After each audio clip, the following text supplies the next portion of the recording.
Okay, today is the 9th of September 2009 and we only have about a week left for Dhamma talk. So quite happy that we finished the Samyutta Nikaya. So I promised that we will do part of the Majjhima Nikaya. So we'll start tonight on the Majjhima Nikaya. This Majjhima Nikaya, Majjhima means middle or medium, and Nikaya means collection. So it's a collection of medium-length discourses of the Buddha. Compared to, for example, the Digha Nikaya is long discourses. This one is middle-length or medium-length discourses. And then, we finished the Samyutta Nikaya, that was all mostly short discourses. And the Samyutta Nikaya, there's over 2,000 suttas because they are short. Anguttara Nikaya also over 2,000 suttas, short suttas. But in the Majjhima Nikaya, we only have 152 suttas, and that's divided into 3 books. So the topics vary, a wide range of topics. But as usual, most of the discourses were given to the monks, the Bhikkhu Sangha. So out of these 152 discourses, we start from the number 1, the first discourse. And of all the discourses, the suttas in the Majjhima Nikaya, this number 1 is the hardest nut to crack. It's very difficult to understand. For a beginner, you just can't make head or tail out of it. Okay, this sutta is called Mulapariyaya Sutta, and here they translate as the root of all things. Mula, as we know in Bahasa Melayu, is the beginning of all things, the root of all things. So, this word things is not so good because it is actually Sabba Dhamma, Mulapariyaya. Sabba Dhamma is all Dhammas. Here they say all things. I think maybe a better translation is all states, the root of all states. And this states refers to states of mind, because the Buddha is trying to explain how unwholesome states arise because the beginning we had some wrong conceptions. We start off on the wrong foot. And in the Magandhya Sutta, the Buddha says that we have been deceived by our mind for a long time. Lifetime after lifetime, we've been deceived by our mind. So how have we been deceived by our mind? Here it tries to explain a bit. Okay, let's go to the Sutta and see. Thus have I heard. On one occasion, the Blessed One was living in Ukata, in the Subhaga Grove, at the root of a royal sala tree. There he addressed the monks thus, "Monks, noble sir," they replied. The Blessed One said, "Monks, I will teach you a discourse on the root of all things.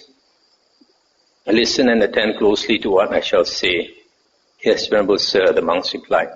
The Blessed One said, "Hear, monks, an untaught ordinary person, Putujana, who does not see noble ones, Aryans, and is unskilled and untrained in their Dhamma, who does not see true men and is unskilled and untrained in their Dhamma, perceives earth as earth. Having perceived earth as earth, he conceives earth. He conceives in earth. He conceives from earth. He conceives earth to be mind. He delights in earth. Why is that? Because he has not fully understood it, I say." Stop here for a moment. This he conceives, this word, the Pali word is manyati, and it comes from the root word man, M-A-N, and the M-A-N means to think. So this word manyati, you can say, is to conceive, to think, to construe, to discriminate, etc. So here, an ordinary person, he perceives earth as earth. What it means is that his perception of earth is what his senses tell him. We perceive the world through our 6 senses, through the eyes we see, through the ears we hear, The nose we smell, the tongue we taste, the body we touch, and the mind thinks. So, because an ordinary person, his mind is not developed, so he does not see from a higher wisdom. He only accepts what the senses tell him, what is received through the senses. He believes everything that the senses tell him. That's why he perceives earth as earth.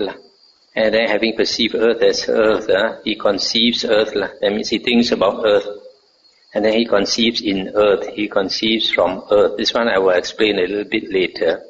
Conceives earth to be mind. He delights in earth because earth is one of the things in the world that gives him enjoyment, pleasure. So he wants to possess this earth. Wants earth to be mine because he has not fully understood it. So a major part of the sutta repeats this, almost the same thing. He perceives water as water. Having perceived water as water, he conceives water. He conceives in water. He conceives from water. He conceives water to be mind. He delights in water. Why is that? Because he has not fully understood it, I say. Similarly, he perceives fire as fire. Having perceived fire as fire, he conceives fire. He conceives in fire. He conceives from fire. He conceives fire to be mind. He delights in fire. Why is that? Because he has not fully understood it, I say. Then he perceives air as air, in the same way. It repeats the sequence. And he perceives beings as beings. He perceives gods as gods. He perceives Pajapati as Pajapati. Pajapati is supposed to be the creator God. He perceives Brahma as Brahma. He perceives the gods of streaming radiance as the gods of streaming radiance. Sorry for a moment. This Brahma is the Deva in the first jhana plane. So the gods of streaming radiance are the gods in the second jhana plane. He perceives the gods of refulgent glory as the gods of refulgent glory. This is supposed to be the third jhana. He perceives the gods of great fruit, Vihapala, as the gods of great fruit. This is the fourth jhana, heavens. He perceives the overlord as the overlord. He perceives the base of infinite space as the base of infinite space. He perceives the base of infinite consciousness as the base of infinite consciousness. He perceives the base of nothingness as the base of nothingness. He perceives the base of neither perception nor non-perception as the base of neither perception nor non-perception. He perceives the seen as the seen. He perceives the heard as the heard. He perceives the sensed as the sensed. He perceives the cognized as the cognized. So you see these last four things, the seen, the heard, the sense, and the cognized. The cognized is what is cognized through the thinking faculty, the mind. So the sense means what is smelled, what is tasted, what is touched. So the sense refers to the three sense bases, the smelt, the tasted, and the touched. He perceives unity as unity. He perceives diversity as diversity. He perceives all as all. He perceives Nibbana as Nibbana. So all of them, they repeat the same thing. Having perceived Nibbana as Nibbana, he conceives Nibbana. He conceives in Nibbana. He conceives from Nibbana. He conceives Nibbana to be mind. He delights in Nibbana. Why is that? Because he has not fully understood it, I say. So here, what's the meaning of he conceives? Then after that, he conceives in that object, and then he conceives from that object. I'll try to explain. First, he perceives, for example, we take example, the first one, earth. He perceives earth as earth. He believes entirely what the senses tell him, that earth is solid, it's real and all that. So, having perceived earth, he conceives earth. He thinks about earth. He construes, has some conception about earth, has some idea about earth. And then he conceives in earth. I think this means he conceives an object in earth. And then he conceives from earth, means he conceives a subject apart from earth. So this mind, whenever consciousness works, you sense an object, for example, you see or you hear. And then you have this perception that there is an object out there. and you have a subject, a self inside you. You are seeing something or you are hearing something. So this mind tends to set up this subject and object. This is the way the mind tricks us. Actually, this subject and object is just a perception. What happens is that this consciousness arises. For example, we take seeing consciousness. Seeing consciousness arises and passes away. Seeing consciousness arises and passes away. But when seeing consciousness arises, you seem to have this distinction between an object and a subject. I see that form, or hearing also. When a sound comes to the ear, hearing consciousness arises, and this hearing consciousness arises and ceases. But in the process of this consciousness arising, the mind tricks you into believing that I am hearing that sound. You see. So, but in actual fact, consciousness just arises and passes away. There's no subject, there's no object. But the mind tells us that there is an I hearing that sound. There's an I smelling the smell. There's an I tasting the taste. So this is how nature tricks living beings into believing you have a self. So when we believe that there's a self, we fight for survival. Fight for survival. This world is a world of the survival of the fittest. So the Buddha says we have been tricked by the mind for a long time. So this is the beginning, the wrong footing that the mind sets us. The mind sets us on the wrong footing to make us believe that there is a self, that this I am, I exist. Remember the dependent origination, we talk about this dependent origin, bhava, the being. Being is that I exist, I am, this concept that you have. It's a wrong notion, the Buddha tells us. It's a wrong notion. There's anatta, there's no self. It's that the mind tricks us into believing that I am the self. I have attained this, I have attained that, I am great, and all this thing. All this is so because of that bhava, that being that arises. Sometimes they call it that mana. That what's the word? Mana. What's the translation of mana? The last factor to be destroyed is. You forgot the last factor. There are 5 last factors that the Arahant destroys. One is restlessness, one is ignorance, one is conceit. Yeah, conceit. That's the English word. So this conceit, this I am, is the way the mind tricks us. So once we have this wrong perception, then because of this, then this is the beginning of the way the mind works, and the root of all the unwholesome states in the mind. And all the unwholesome states in the mind, greed, hatred and delusion, all arise because of this feeling or this perception that I exist, I am. Right? So here the Buddha is trying to tell us that because of this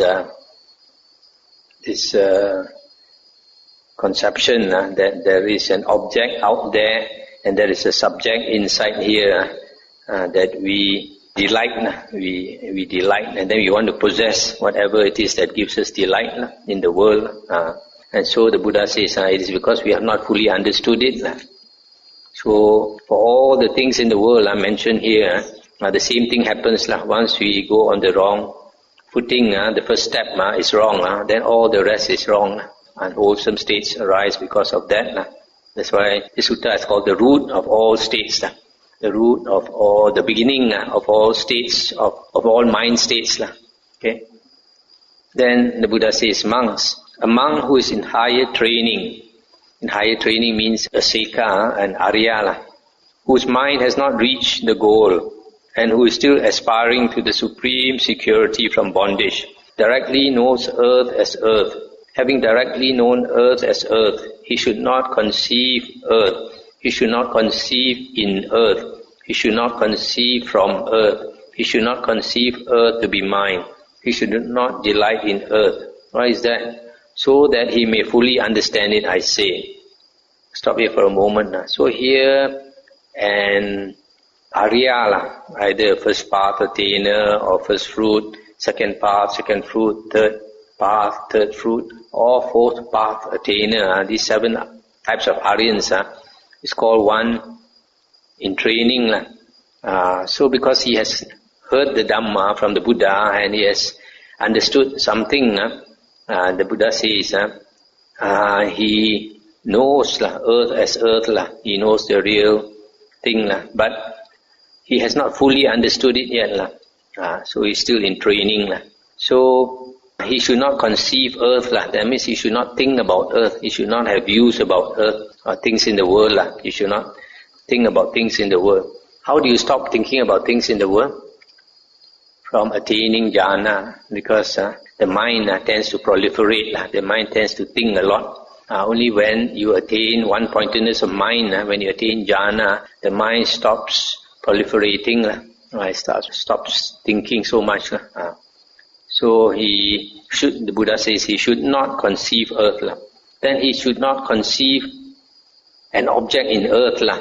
He should not conceive an object in earth. And he should not conceive a subject apart from earth, a self apart from the object of earth. And so he should not conceive earth to be mine, because he knows the Dhamma to the extent that he believes that the Buddha says that there is no self. So because of that, he should not conceive earth to be mine. He should not delight in earth. Why is that? So that he may fully understand it. So he is walking the path to fully understand it. So he is practicing the path to liberation. So the Buddha says that he should not conceive the objects in the world. He should not conceive an object in the things in the world. He should not conceive a subject, a self, apart from the things in the world. And he should not delight in the things in the world. When he does not delight in the things in the world, then he does not want to possess them, to want them to be mine.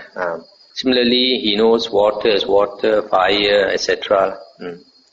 So for all the other objects mentioned before, up to Nibbana. And then the Buddha says, monks. A monk who is an Arahant with asavas destroyed, who has lived the holy life, done what had to be done, laid down the burden, reached the true goal, destroyed the fetters of being, and is completely liberated through final knowledge, directly knows earth as earth. Having directly known earth as earth, he does not conceive earth. He does not conceive an object in earth. He does not conceive a subject apart from earth. He does not conceive earth to be mine. He does not delight in earth. Why is that? Because he has fully understood it, I say. And similarly for the other objects mentioned before. So an Arahant is one with asavas destroyed. What is this asavas destroyed? Asavas literally means outflows, something that flows, outflows. And in this case, it means uncontrolled mental outflows.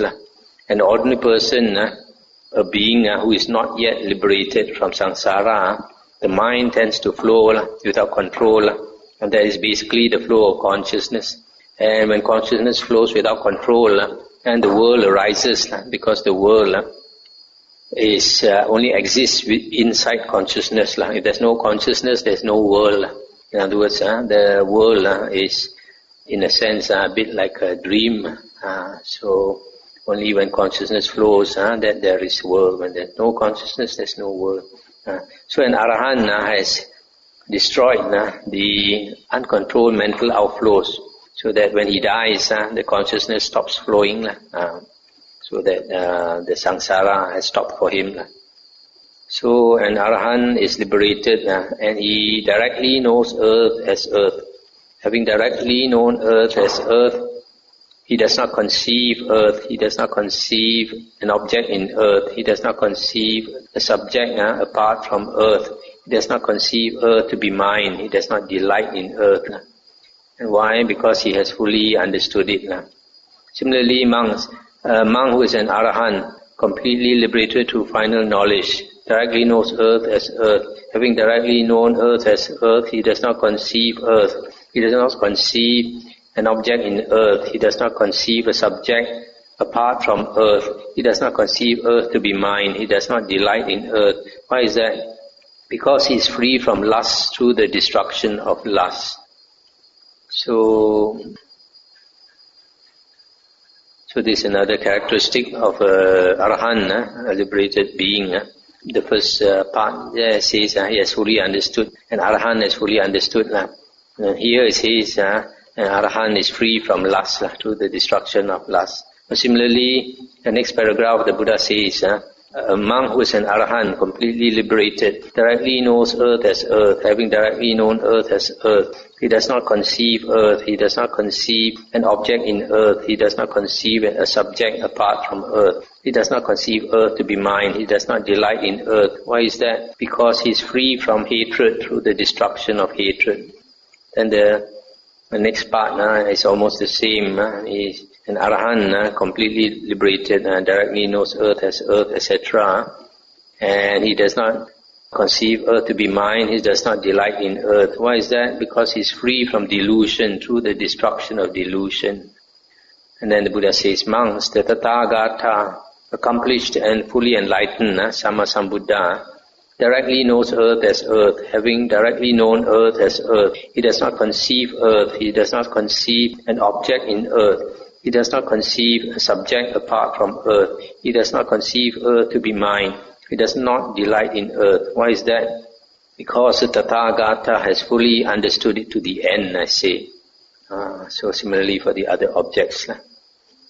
And then the next paragraph, monks, the Tathagata, Arahant, Sammasambuddha, directly knows earth as earth, having directly known earth as earth. He does not conceive earth, he does not conceive an object in earth, he does not conceive a subject apart from earth, he does not conceive earth to be mine, he does not delight in earth. Why is that? Because he has understood that delight is the root of suffering, and that with being as condition there is birth, and that for whatever has come to be there is aging and death.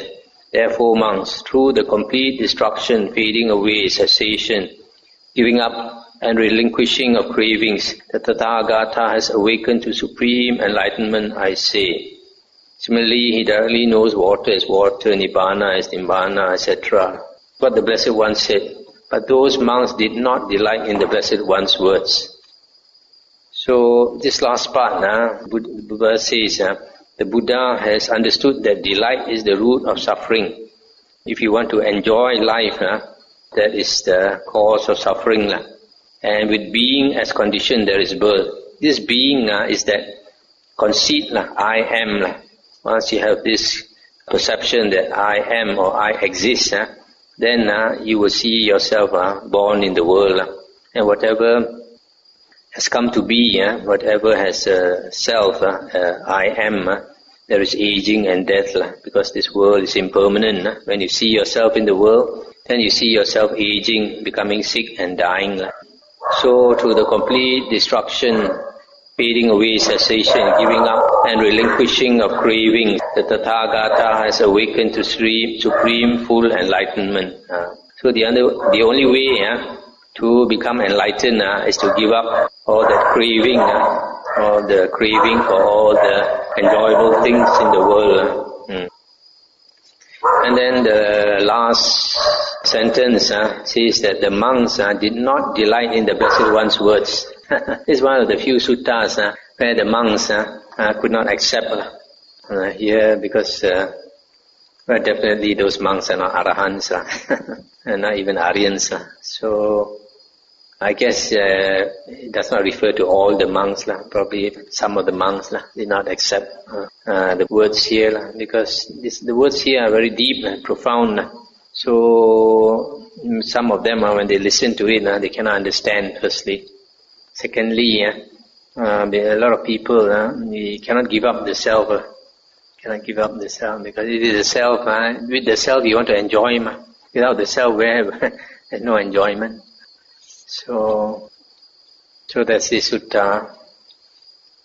I may not have explained it fully, but at least hopefully it gives you a little idea about this, what the Buddha is trying to teach here.